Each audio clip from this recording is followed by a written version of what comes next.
मुझे चाचू के साथ नहीं सोना। तू यहाँ पर आकर बैठी और मैं तुझे पूरे घर में ढूंढ रही थी। चल आ जल्दी देख, तो तेरे चाचू कब से तुझे बुला रहे हैं और तू है कि यहाँ अंधेरे में छत पर आकर बैठी है।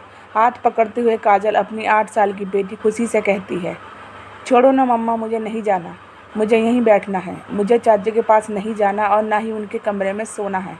मम्मा गुस्से से खुशी जवाब देती है। फिर थोड़ा रुककर खुशी कहती है, मुझे आपके पास सोना है मम्मा। आप छोटे बाबू को चाचू के पास सुला दो ना मम्मा, प्लीज़ मम्मा। देख खुशी, आजकल तेरा हर समय कुछ ना कुछ नाटक लगा रहता है, इसलिए मुझे गुस्सा मत दिला और फालतू की जिद भी मत कर। चुपचाप नीचे चल। और ये क्या नया नाटक लगा रखा है, चाचू के साथ नहीं सोना? अभी 2-4 दिन से ही तू चाचू के पास सो रही है, फिर क्या इतना नाटक? और तुझे पता है ना, तेरा छोटा भाई ये बहुत छोटा है, उसे मैं कहीं और नहीं सुला सकती और कुछ ही दिनों की बात है, फिर तो चाचू अपने शहर लौट जाएंगे। खुशी ऐसा कहते हुए काजल खुशी का हाथ खींचते हुए नीचे ले जाने की कोशिश के साथ कहती है, तुझे पता है खुशी, तेरे चाचू तुझे कितना प्यार करते हैं। तेरे लिए रोज़ नए नए चॉकलेट लेकर आते हैं, गिफ्ट लाते हैं, फिर भी तू कहती है कि तुझे चाचू के साथ नहीं सोना। अब जल्दी चल नीचे, तेरे चाचू को कब से नींद आ रही है, उन्हें सोना है और तुझे भी तो कल स्कूल जाना है। नहीं मम्मा, मैं नहीं जाऊंगी। पूरी ताकत के साथ खुद को अडिग रखने की कोशिश के साथ खुशी कह रही थी कि तभी माँ खुशी का चाचू साहिल आ जाता है और मुस्कुराते हुए कहता है, अरे बेटा तू यहाँ है और मैं कब से तुझे आवाज़ लगा रहा था। साहिल को सामने देखती खुशी के चेहरे पर डर की रेखा खिंच जाती है और सहम जाती है और डरते हुए अपनी मम्मी के पीछे छिपने की कोशिश करने लगती है, जिसे देखकर काजल थोड़ी देर के लिए सोच में पड़ जाती है। पर साहिल परिस्थिति को संभालते हुए अपनी भाभी से कहता है, देखिए ना भाभी, मैं कल ज़रा सा डांट क्या दिया, मेरी खुशी तो मुझसे ही नाराज़ हो गई।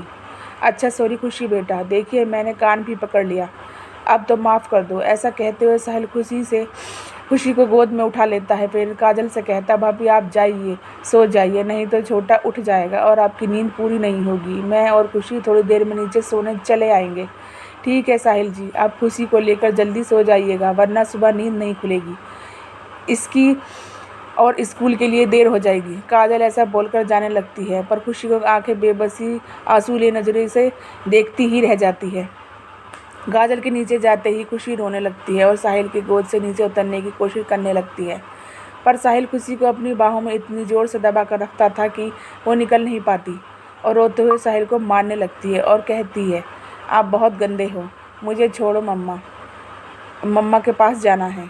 मैंने कहा ना एकदम चुप, कितनी बार तुझे समझाऊं खुशी बेटा कि आप शांति, जैसा मैं कहता हूँ वैसा करो, वरना आपके छोटे भाई को मैं ऊपर से नीचे फेंक दूंगा। ज़ोर से डांटते हुए साहिल खुशी को कहता है। खुशी डर के हमारे चुप हो जाती है और साहिल जैसा कहता है वो करने के लिए तैयार हो जाती है। साहिल छत पर ही खुशी के प्राइवेट पार्ट्स को छूने लगता है, जिसकी वजह से खुशी को तकलीफ़ होने लगती है और उसके मुँह से दर्द भरी आवाज़ आने लगती है। तभी वहाँ काजल पहुँच जाती है। खुशी की ऐसी दर्द भरी आवाज़ सुनकर वो साहिल की तरफ भागती है और उससे उठाकर एक ज़ोरदार तमाचा जड़ देती है उसके गाल पर और फिर तब तक मारती है जब तक उसके हाथ में दर्द नहीं हो जाता। फिर खुशी को सीने से लगाकर साहिल को धिक्कारते हुए कहती है, छी, शर्म आनी चाहिए तुम्हें साहिल, छी, अपनी भाई की बेटी के साथ कुकर्म करने में तनिक भी शर्म नहीं आई तुझे नीच। अरे शरीर में इतनी आग और खुजली है तो डूब मरो कहीं जाकर। अरे घर में ही दरिंदे बैठे रहेंगे तो बाहर क्या बेटियां सुरक्षित रहेंगी? निकल जाओ अभी के अभी इसी घर से और दोबारा अपनी सूरत मत दिखाना। काजल साहिल को बेइज्जत कर ही रही थी कि तभी वहाँ छोटे बेटे को गोद में लेकर काजल का पति सोनू आ जाता है और शोर सुनकर काजल से कहता है, अरे काजल क्यों डांट रही हो साहिल को, क्या किया है इसने? मेरा बस चले तो मैं इसे पुलिस के हवाले कर दूँ, यही है इसके लायक, नीच कहीं का, गंदी नाले का कीड़ा। मेरी ही बेटी मिली थी अपनी हवस की आग बुझाने के लिए, छी।